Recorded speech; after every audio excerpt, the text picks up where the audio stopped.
Oke, jadi anak-anak sebelum kita mendengar sharing ya dari pembicara kita satu ini, mungkin lebih baik kalau pembicaranya memperkenalkan diri dulu ya, profilnya mungkin dari nama, kemudian sekarang bekerja sebagai apa, di mana, dan sebagainya. Oke, silahkan Pak.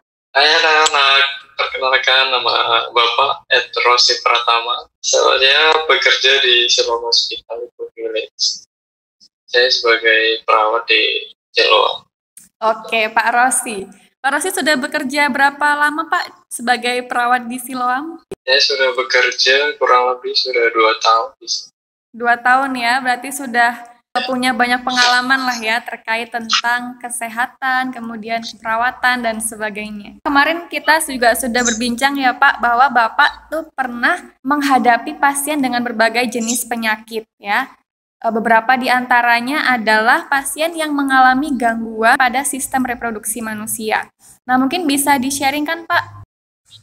Yang pernah saya alami itu, saya menangani itu pasien seperti yang terinfeksi penyakit HIV/AIDS atau dengan herpes genitalia gitu-gitu sih. Oke, ada 2 penyakit ya Pak. Yang mau di-sharingkan yang mana dulu nih Pak? Yang AIDS atau yang herpes genitalius? Ya, kita mau bahas tentang HIV/AIDS ya. Anak-anak udah pada tahu belum apa itu HIV/AIDS? Pasti udah pada banyak yang tahu ya dan banyak yang dengar ya. HIV/AIDS itu adalah penyakit sindrom yang ditularkan melalui kontak dengan darah, bisa air mani, cairan vagina, bisa juga ditularkan melalui cairan air susu ibu gitu. Apa sih gejala-gejalanya yang ditimbulkan dari penyakit tersebut? Nah, ini kita bisa bahas satu-satu.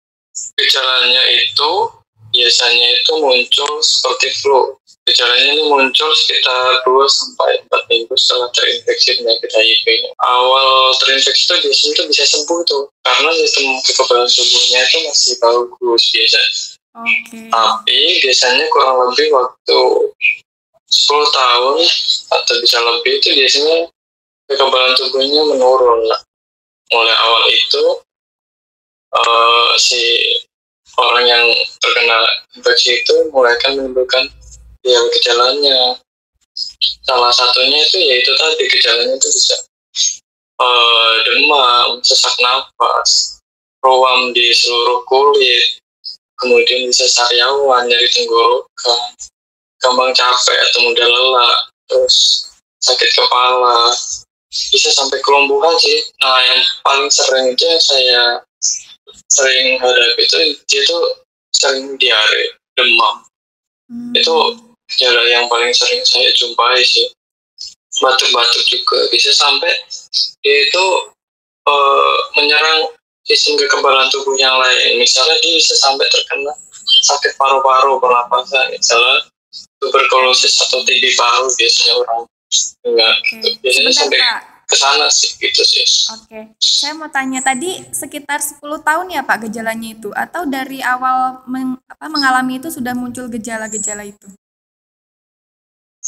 Kalau di awal itu biasanya itu nyeri tenggorokan atau batuk atau demam biasanya. Tapi itu demam dalam kurun waktu sebentar, mungkin seminggu atau 2 minggu. Terus hilang lagi kan kekebalan tubuhnya masih bagus gitu untuk si yang terinfeksi ini gitu.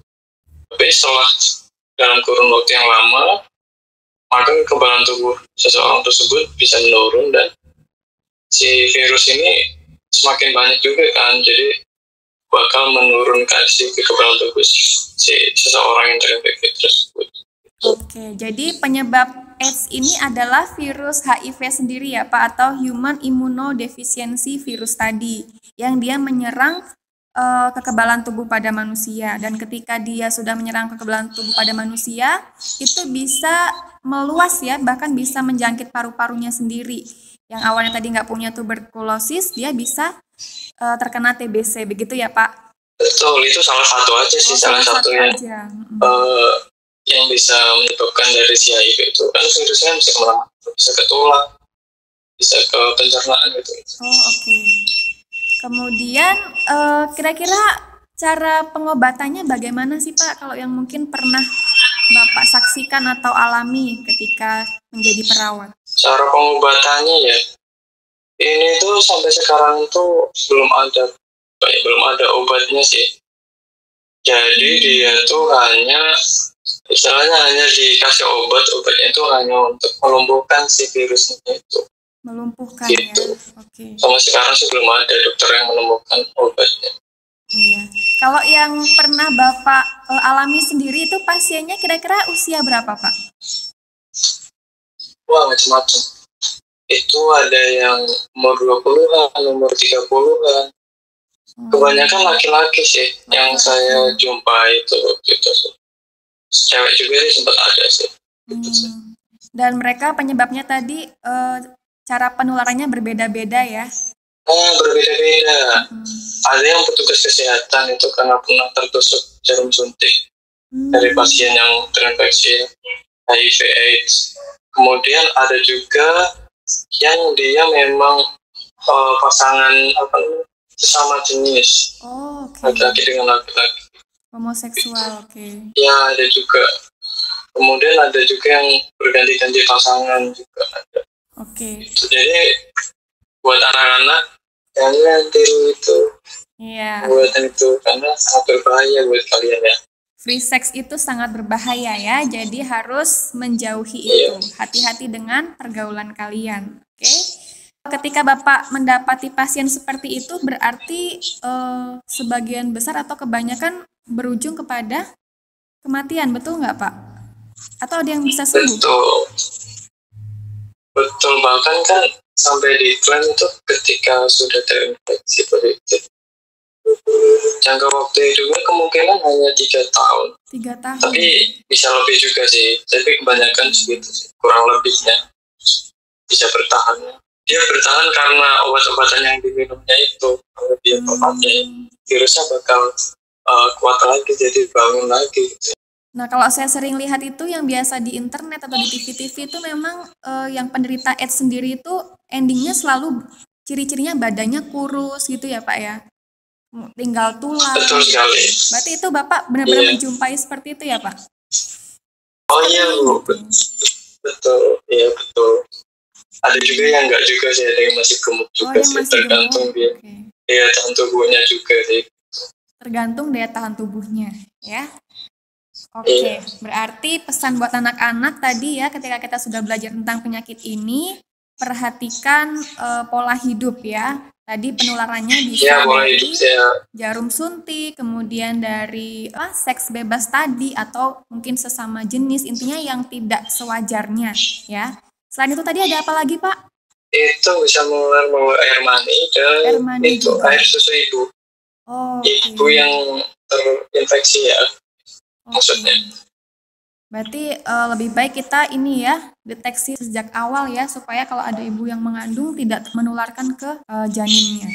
Oke, terima kasih Pak, itu tadi tentang penyakit AIDS ya. Nah yang kedua nih kita mau bahas lagi. Ya, yang kedua tadi ada herpes genitalis. Nah itu bagaimana Pak? Apakah ada perbedaannya? Oh iya Bu, terima kasih. Iya, yang kedua kita bahas tentang herpes genital atau herpes kelamin yang disebabkan oleh herpes simplex atau disingkat HSV. Ya, ini menular melalui hubungan intim juga, baik lewat vagina, oral atau mulut, maupun lewat anus atau anal. Nah, penyebaran herpes genital ini terjadi melalui kontak langsung dengan luka, ludah, cairan kelamin yang terinfeksi oleh orang yang terinfeksi HSV tersebut. Kalau gejala atau ciri-ciri yang pernah Bapak jumpai, bagaimana itu Pak? Gejalanya itu, ini biasanya tuh nyari atau gatal di area genitalia atau area kelaminnya. Terus biasanya ada benjolan kecil itu. Benjolan. Sama kemerahan. Kayak kayak jerawat gitu. Tapi kayak ada nanahnya gitu loh. Ruam-ruam merah gitu ya Pak ya? Ya betul. Terus sampai ada lukanya gitu di area genitalia, kemerahan gitu. Sampai ada korengnya gitu. Biasanya di area genitalnya yang sering dikeluhkan nyeri saat buangnya kecil, kemudian nyeri dari genitalia, ada lukanya, kemerahan gitu-gitu.